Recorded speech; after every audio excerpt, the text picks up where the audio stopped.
Hello, my dear children. How are you all? Yes, you all are good.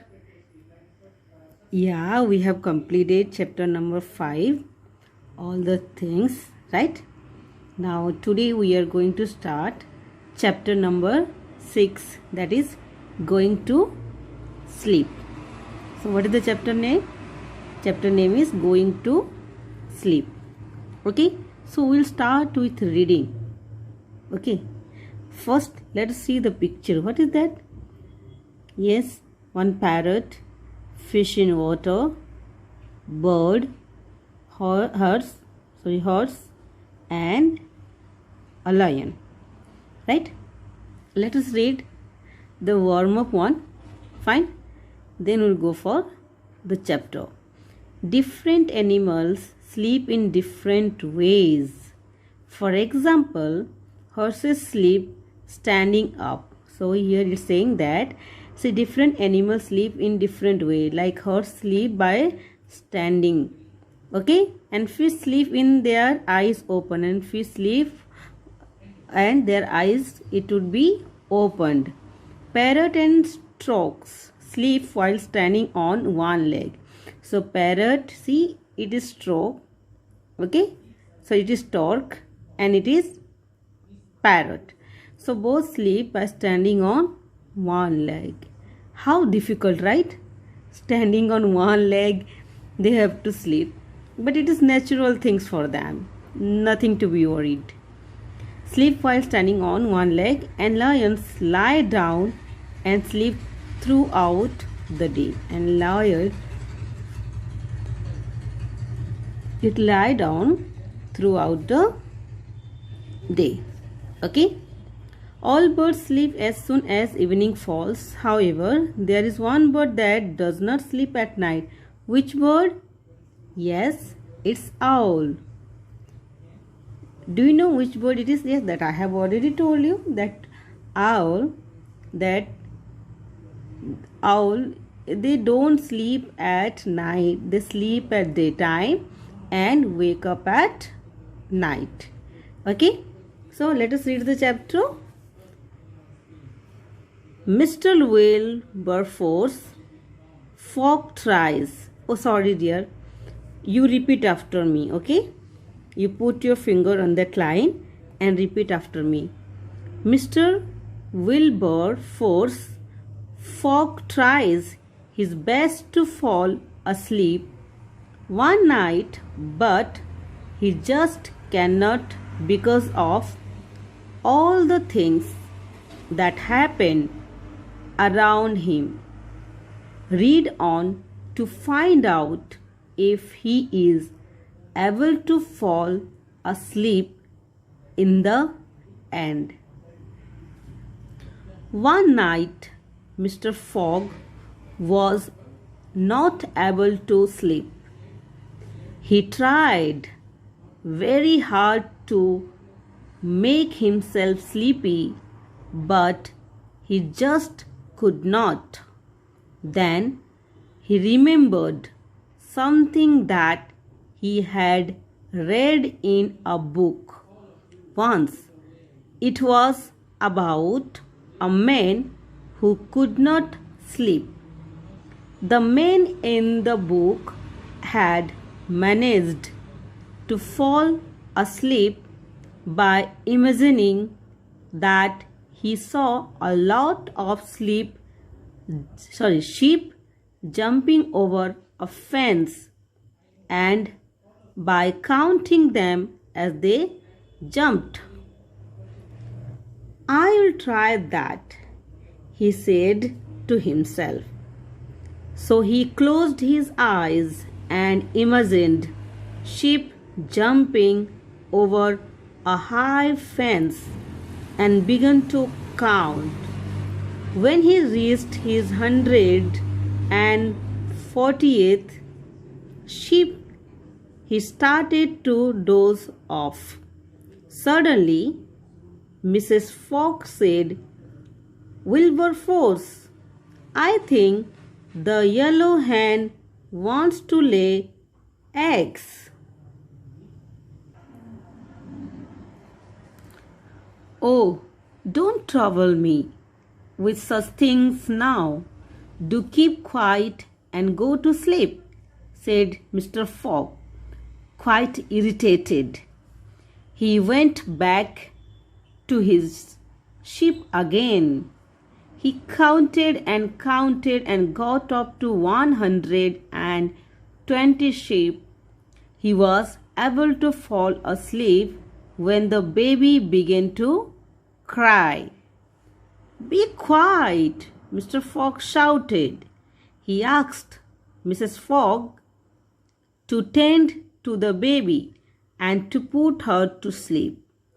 When Mrs. Fogg had finally put the baby to sleep, Mr. Fogg decided to try counting his imaginary sheep again. He had just finished counting the 64th sheep when his aunt knocked on the door and asked if he was awake. She said that he had forgotten to close the back door. She thought she had heard thieves in the backyard. Mr. Fogg got up from the bed in anger and went down to check. He found the door firmly closed. On returning to his room, he decided to count sheep one more time. This time he reached 240 sheep.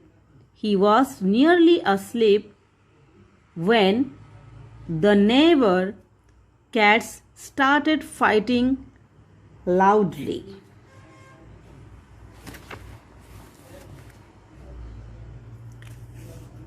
Mr. Fogg was very upset. He leaped out of the bed and went to the window. He began to throw anything he could find at the cats. His boots, a soap dish, a comb, a plate, a brush, and so on. Finally, he managed to get the cats on, go back inside and remain silent. It seemed silly to continue counting sheep again. But Mr. Fogg wanted to try it one last time. This time the trick nearly worked. After imagining the 82nd sheep jump over the fence, he was floating gently into the land of dreams. That was when his wife rolled out of bed and fell on the floor with a loud thud.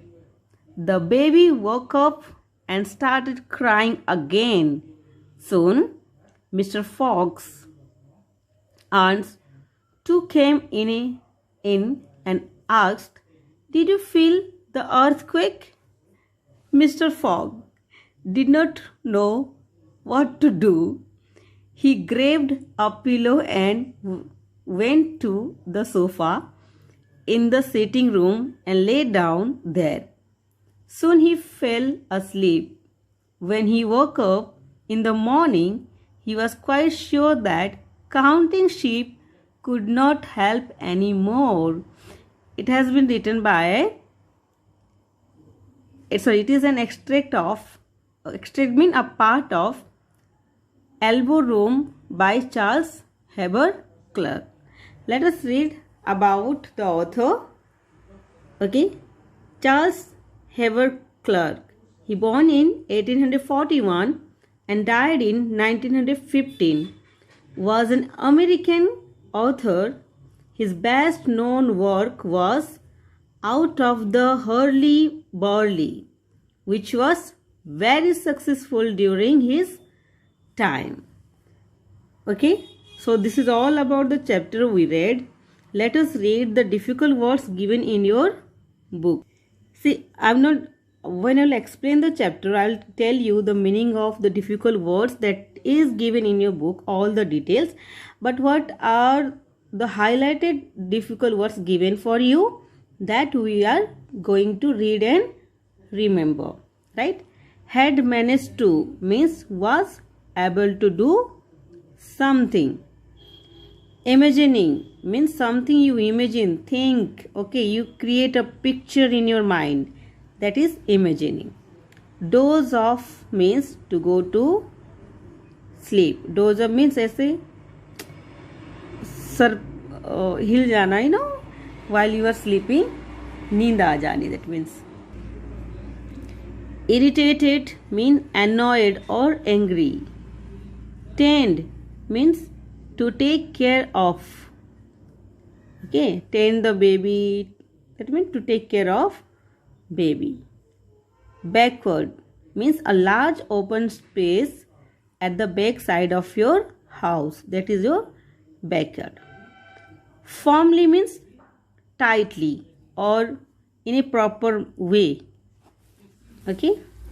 Earthquake, you know the meaning of earthquake? When the earth shake or surface shake, that is earthquake. Bhukamp aa jana, that means, huh?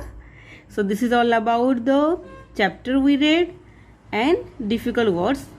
Now you read the chapter, underline all the difficult words given in your chapter. Okay, write down in your notebook F and B and find out their meaning from dictionary. You learn how to use dictionary, right? Don't depend on other. You do by yourself. Find out the meaning by yourself. Learn it and try to use those difficult words in your conversation, in your writing, to improve your vocabulary skill and your writing skill. Okay, don't think that you are small children so you cannot do anything. No, this book is for you. That means you need to know the difficult words, you need to learn and you need to understand it, right? So don't think that you cannot do. You can do, I know, and this is for you only. Okay, bye children, we'll meet in next class. I'll explain the chapter. It is a funny chapter, of course, and we'll enjoy, right? Bye.